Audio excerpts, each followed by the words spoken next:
Plus longue, plus haute, plus large, la dynastie des Golf roule sur les rails d'une évolution exponentielle en matière de corpulence. Comme tour à tour les 4 générations précédentes, cette star dans sa catégorie s'est évidemment encore alourdie par rapport à ses devancières. Et ce n'est pas un cas particulier, mais bien celui de l'automobile en général depuis 3 décennies. Le meilleur exemple d'accroissement de poids, c'est la Golf. Entre la première génération, il y a 30 ans, et aujourd'hui, le poids a quasiment doublé. Depuis 30 ans, les voitures ont grandi et elles sont devenues beaucoup plus solides, beaucoup plus costauds. Donc le poids augmente de façon énorme. Elles sont aussi plus confortables, ce qui rajoute des équipements, ce qui rajoute du poids. Et cela se vérifie sur la balance. Depuis 1974, date de la sortie de la première Golf, le produit phare du groupe Volkswagen est passé dans sa version essence d'un peu plus de 800 kg à plus d'1,3 tonne aujourd'hui.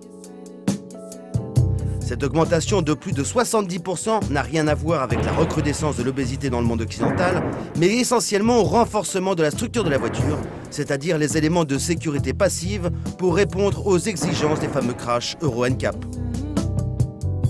Alors c'est la sécurité passive qui fait grossir les voitures, c'est la sécurité active qui les fait maigrir. Ça veut dire que, par exemple, toutes les suspensions aujourd'hui commencent à être en aluminium. On allège à mort. Même les diesels, qui étaient autrefois lourds en fonte, on les met en alu pour essayer de maintenir le poids dans des limites raisonnables. Il y a donc 2 démarches. Une démarche confort, sécurité qui alourdit les voitures. Et pour le reste, c'est sur les matériaux et sur le design qu'on cherche à alléger un petit peu pour pas aller trop loin. Et c'est justement le design qui permet de donner aussi une impression de sécurité. Ainsi, en 4 générations, la face arrière de la Golf montre une assise qui paraît de plus en plus sûre. Cela se voit avec l'élargissement des passages de roues, mais également avec le renforcement des structures, sur les ouvrants notamment. La différence de poids dans les portières s'explique bien sûr par un renforcement de structure plus important sur les nouvelles générations pour passer les tests Euro NCAP notamment, mais également par ce qu'on appelle les prestations clients avec l'insonorisation.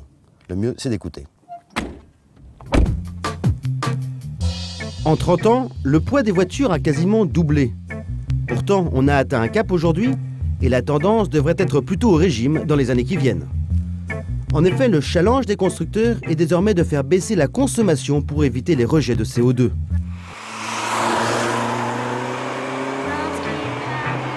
Et pour cela, il n'existe qu'une solution, faire baisser le poids des voitures en utilisant des matériaux plus performants et moins lourds, comme le magnésium par exemple.